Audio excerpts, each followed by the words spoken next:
now, and stakeholders in that sector have called for a concerted effort to bring together all players in the value chain to help create employment for the youth. According to them, access to cheap funding and tax waivers on imported farm inputs are critical for the survival of agribusiness. They have been speaking on Joy Business Social ahead of the 2023 media budget. Here's more in this report.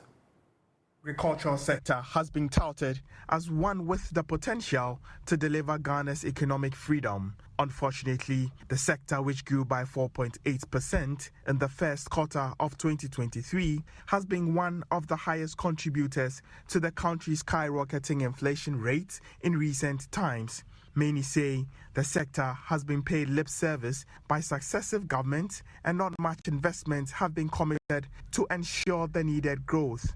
Ahead of the 2023 mid-year budget review, Edward Karewe, the General Secretary of the General Agricultural Workers Union, GAWU, called on government to introduce policies which will develop the agric value chain. One area that government can seriously intervene is about looking at policy, a cluster of policies that will work to support agricultural production and create market for agricultural produce.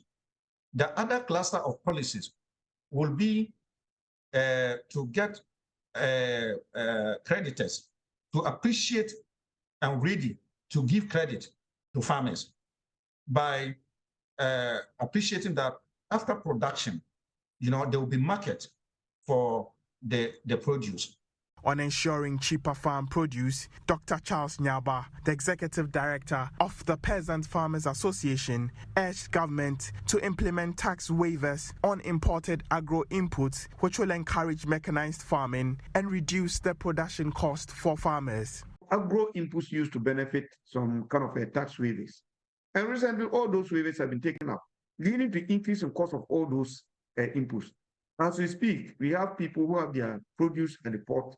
They are not able to clear them because of cost of duties alone, which we think it shouldn't be the case. And it's an area that we will be interested for the new minister to look at. Now, we cannot even import tractors, we cannot import harvesters because the cost is so high. When you bring it to clear it from the port, it's a problem.